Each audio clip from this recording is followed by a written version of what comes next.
Let's just pick up on the market narrative right now. It feels as though Friday's NFP print was a real turning point because traders once more started thinking about the timing of this first rate cut. For a while, it was looking as though people were starting to think about rate hikes again, but now we're back to the rate cut narrative. How pivotal of a number do you think the NFP print was in terms of market direction? I think it was really soothing this sentiment that was growing nervous about all the inflation data that had preceded. And for the inflation outlook, having a softer jobs report, a softer payroll, and also slightly higher unemployment rate, wage growth being below expectations just means that services inflation is headed the right way. And services inflation is the most important one in the outlook for now. What do you make of Powell pushing back so much against this prospect of rate hikes in the press conference? I think it is all about directing expectations, right? On the one hand, they don't want to be over-promising and they don't want the market to go ahead of itself.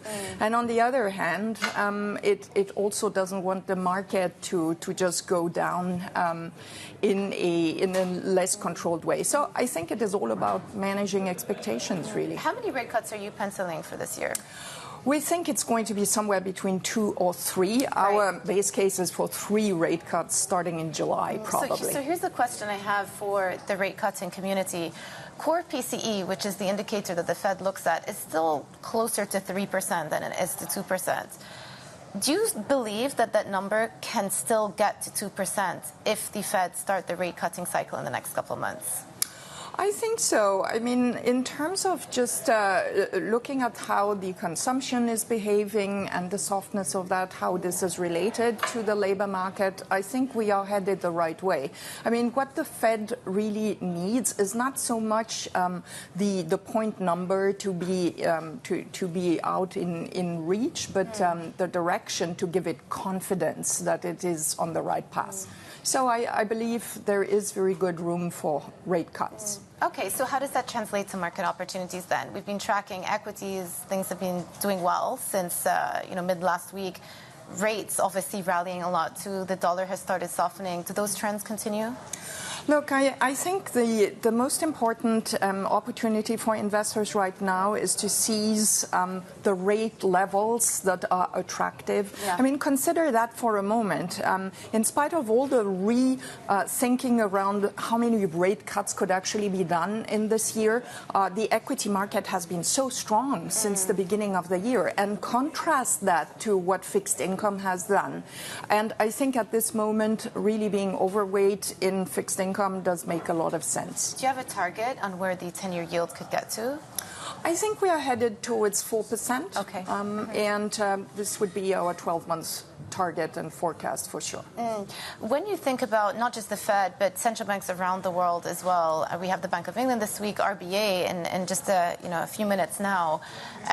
Where do you think the Fed stands in terms of setting the standard of beginning the rate cutting cycle versus other central banks? Are they going to be inclined to wait for the Fed, or do you think that individual country dynamics are going to have to precede? I think idiosyncratic and individual dynamics are all about 2024. The Swiss National Bank has been standing out as the very first of the well-regarded central banks to cut interest rates, and it will probably be followed by the ECB before the Fed actually starts. So I think there is just the dynamics about central banks going to be very individual, and contrast that to Bank of Japan that is very late in the hiking cycle. Yeah. So at a completely opposite end. Yeah, so then how do you tie that back to the dollar then? Again, the theme of last year was U.S. exceptionalism, and even when we talk about rate cuts, other central banks around the world seem to want to get going. To your point, S&P have started, maybe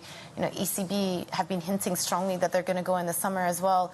In that environment, in a game of relativity, the dollar still is king, isn't it? I think so. We are still betting on the dollar, certainly against most developed markets currencies. Against emerging market currencies, it may differ a little bit, but overall, the dollar remains strong.